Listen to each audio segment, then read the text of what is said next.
Good morning, good morning, brothers and sisters, family of the Word of Grace. Yeah, it's our third day today in lockdown. Sunday morning, the 29th of March. Who would have think that we would have been here?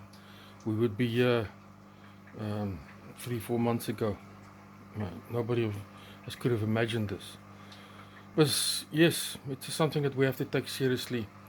It's something that we need to be really cooperating with what's happening in our world, and but not to the extent that we are concentrating so much on this that we are taking fear into ourselves and that fear controls our lives, but that we can build ourselves with faith and hope.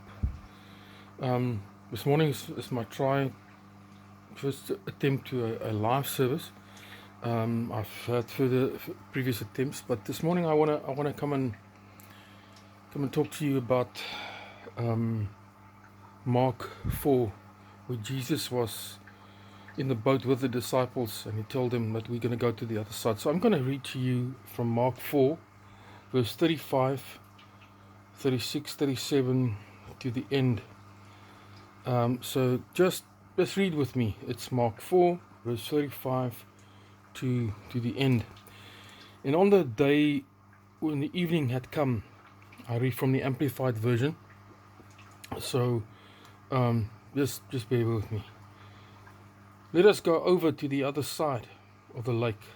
And leaving the throng, they took him with them, just as he was in the boat in which he was sitting, and the other boats were with him.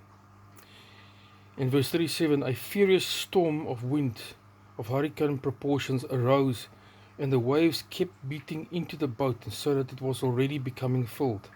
But he himself was in the stern of the boat, asleep on the leather cushion. And they awoke him and said to him, Master, do you not care that we are perishing? And he arose and rebuked the wind and said to the sea, Hush now, be still. He muzzled it. And then the wind ceased and sank to rest as exhausted by its beating. And there was immediately a great calm. And he said to them, Why are you so timid and fearful? How is it that you have no faith? And they were filled with great awe and feared exceedingly, and said to one another, Who is he then, that even the wind and the sea obey him? I think from this scripture we can take a lot of hope and we can take a lot of encouragement. And this morning that's what we need. For us who are cooped up in our homes, I think by the certain day in the 21 days we're gonna become a bit we can become a bit more cabin fever, and we need more space. There's a lot of people out there that don't adhere to it, and it's sad to see that. It's sad to hear about it, but that's the only way we can stop ourselves from being exposed to something as evil as what's being released in this world. And we need to do something, and at least something positive is being done, and it's worldwide. We're all in the same boat.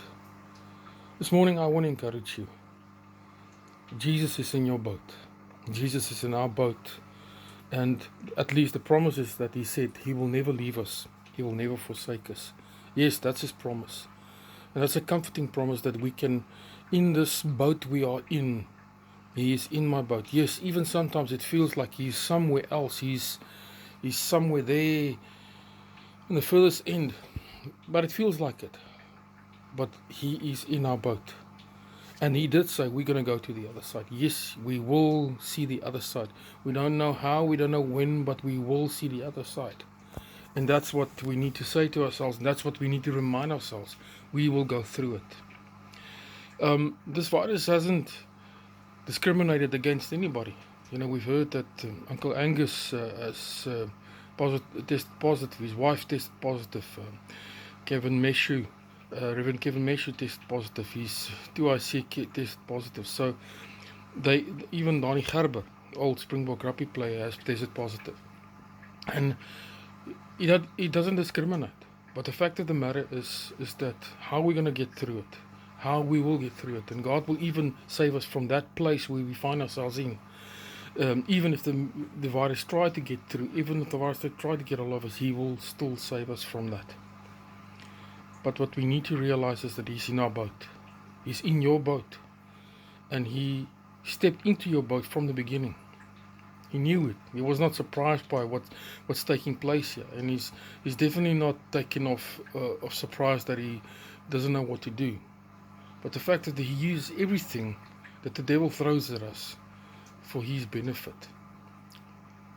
He uses everything what the devil throws at us for His benefit. He didn't cause the virus. He didn't give us the virus. The fact is, the devil is throwing everything at us what he can to stop us, not to go into revival, not to go into a place where we go deeper with the Lord. But He's not just only in the boat. He displays through what He's doing, even sleeping, but there's something in Him that gives Him rest, that He's not upset, He's not stirred up, He's not upset by the circumstances, He's not taking in fear into Himself.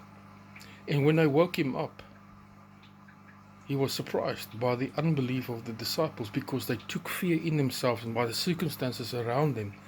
There was upheaval of waves, and the more the waves heaved up, the more fear they accommodated into themselves. So the circumstances can actually engulf you and swallow you up and make you more fearful and do more damage than any virus can, or do more damage than any wave can. It actually leads you to your demise. So the story that we can learn from Jesus, or the fact that we can take from this story, is that Jesus had something in Him that gave Him authority over the storm that was on the outside. What did He have in Him? He had great peace. There was no storm in Him. He had only authority over the storm outside, because there was no storm on the inside. He was at total peace with the Father. He was at total peace with Himself. He was at total peace with what authority He carries. When He woke up, He stood up and He said to the storm, "Quiet, shut up." And that we need to say to the storm sometimes that we have in ourselves, "Shut up." So we can say to the storm on the outside, "Shut up." And how do we attain that calm, that peace?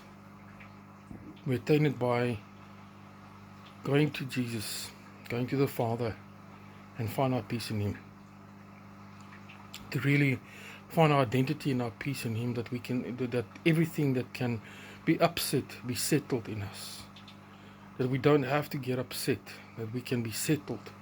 And there's a great peace and a lull that comes into our spirits, that we can be at rest, at peace, and that whatever storm may come across our path, that we can say to it, we can point a finger to it and say, "Be still, be silent. I tell you to be silent." But because only I, myself, I'm in a place of peace.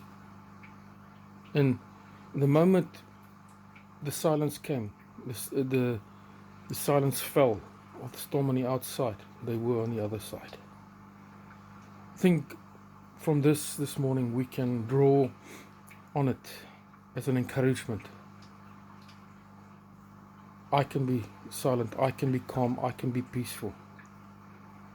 I can get my peace from God. And I can learn how to become quiet, so that I can declare with the rest of the world outside. Psalm 91's decrees. No sickness will come before me. We need to decree it, but we also need to decree it over other people. We need to pray it over other people. We need to pray it over our government. We need to pray it over our country. And we don't even have to allow it to go any further. But it's time that we need to start believing the decrees of the word, that God will act on His word when His word is spoken, that God comes in agreement with His word that is spoken. The angels will assist us and come alongside us. Yes, we can believe it. Yes, we have to believe it. and that we are solidly built on it, shaped on it, formed on it. I want to encourage you this morning, as believers, as brothers and sisters, that you go and rethink your position, rethink your condition of your heart, rethink what is inside of your heart and what gives you authority, and by whose authority do you operate. And when you do that and you find your peace, then take authority over the storm on the outside, because there's definitely a storm. It's a huge spiritual attack. It's a spiritual attack on the world, a spiritual attack on the body of Christ. But we have authority. We have confidence, we have faith, and we have everything we need, because we've been equipped with that. But we just need to believe that. Take it into your heart, take it into your mind, take it into your being, and operate in that authority. And let the peace of God remain in you. Let the peace of God that transcends the understanding of your mind be with you and remain in you to take authority over the storm. And yes, we are going, and we will reach the other side. We don't know when, we don't know how, but we will do it. God bless you. God bless you. I want to encourage you that if you tithe, if you give, that you can pay into the church account. You know where you are situated, even in Veldrift and those places in Friedenberg. If you can get to the bank, when you get to the bank, do that, or either do it EFT. You have the details of that. If you don't have the details, WhatsApp me. I'll send you the details. We all have to pay the bills. Got to still pay the bills of the church. But God bless you. God bless you. Thank you for listening to us. I on purpose didn't do a long service, because it's statistically proven that the long messages don't always have an effect. But we can do a longer service on a later stage.